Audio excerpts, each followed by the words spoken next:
An Indonesia passenger plane crashing into the sea minutes after takeoff from Jakarta.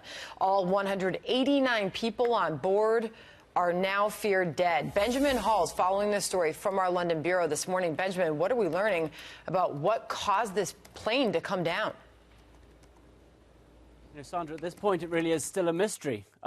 Weather conditions were almost perfect for flying. It was a relatively brand new plane. As you say, just minutes after takeoff, 13 minutes, in fact, is when the plane came down. It had reached an altitude of about 5,200 feet and suddenly just plummeted down into the ocean. One clue, perhaps, from the chief executive of Lion Air is that he said the plane had had an unspecified technical issue on a previous flight Sunday, but then he said that engineers had checked that out, that this had been resolved. Flight JT610 took off from Jakarta at around 6:20 in the morning local time Monday for a short one-hour flight to Pangplang. It's a tin mining town just north. Lion Air, a discount carrier, is one of Indonesia's biggest airlines, though it has had a couple of incidents in the past.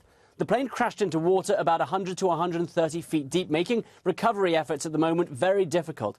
It has been reported that the pilot asked to turn back to base just 3 minutes after it took off, though it's unclear if he tried to do so or if indeed he managed to. So now we have about 300 people taking part in the search, soldiers, fishermen as well, but the deep water, they're making it very difficult, and they still haven't found the fuselage. You mentioned this was a Boeing aircraft. What more do we know about the plane, Benjamin? Yeah, Boeing, as you said, almost brand new. They had taken delivery of it back in August. It had about 800 hours of flying time, which is relatively little for a new plane. The pilot was from India. He had 6,000 hours of flying time himself. His co-pilot, 5,000 hours. It was a 737 MAX. That's the updated version of the 737. They haven't been out that long. Today, though, what we saw was the people beginning to come together and mourn. Distraught friends and relatives praying and hugging as they waited for news at Pangal Airport and at one of the crisis centres which has been set up.